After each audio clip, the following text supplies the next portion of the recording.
మెదక్ జిల్లా వెల్దుర్తి మండలం యశ్వంతరావుపేట గ్రామంలో గాంధీ విగ్రహం ధ్వంసం చేసిన దుండగులపై చర్యలు తీసుకోవాలని నర్సాపూర్ నియోజకవర్గ కాంగ్రెస్ పార్టీ రాష్ట్ర టీపీసీసీ ప్రధాన కార్యదర్శి ఇన్ఛార్జ్ ఆవుల రాజిరెడ్డి డిమాండ్ చేశారు. మాసాయిపేటలో ఆయన మీడియాతో మాట్లాడుతూ గాంధీ విగ్రహం ధ్వంసాన్ని నిరసిస్తూ మండల కేంద్రంలో భారీ ర్యాలీ నిర్వహిస్తామని తెలిపారు. నియోజకవర్గ వ్యాప్తంగా పెద్ద ఎత్తున కార్యకర్తలు ఈ కార్యక్రమానికి హాజరు కావాలని ఆయన పిలుపునిచ్చారు.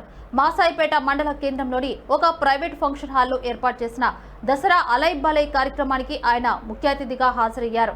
ఈ సందర్భంగా ఆయన మాట్లాడుతూ వచ్చే స్థానిక సంస్థల ఎన్నికల్లో ఆయన అన్ని స్థానాల్లో కాంగ్రెస్ పార్టీ విజయం సాధించి సర్పంచ్, ఎంపీటీసీ, జెడ్పీటీసీ స్థానాలు గెలుచుకుంటామని ఆశాభావం వ్యక్తం చేశారు.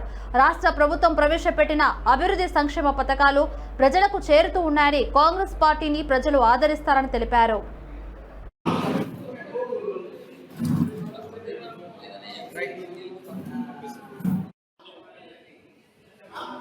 ఈరోజు నర్సాపూర్ నియోజకవర్గ వ్యాప్తంగా నర్సాపూర్ నియోజకవర్గ ఇన్ఛార్జ్ ఆవుల రాజిరెడ్డి గారిని దసరా సందర్భంగా పెద్ద ఎత్తున నర్సాపూర్ అన్ని మండలాల నుంచి కార్యకర్తలు, నాయకులు వచ్చి శుభాకాంక్షలు సంబరాలు చేసుకోవడం జరిగింది.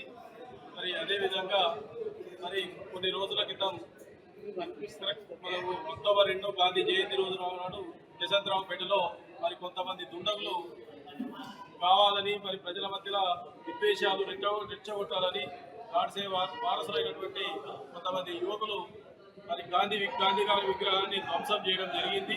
ఇటువంటి దానిని కాంగ్రెస్ పార్టీ తీవ్రంగా ఖండిస్తూ ఇటువంటి పునరావృతం కాకుండా చర్య తీసుకోవాలని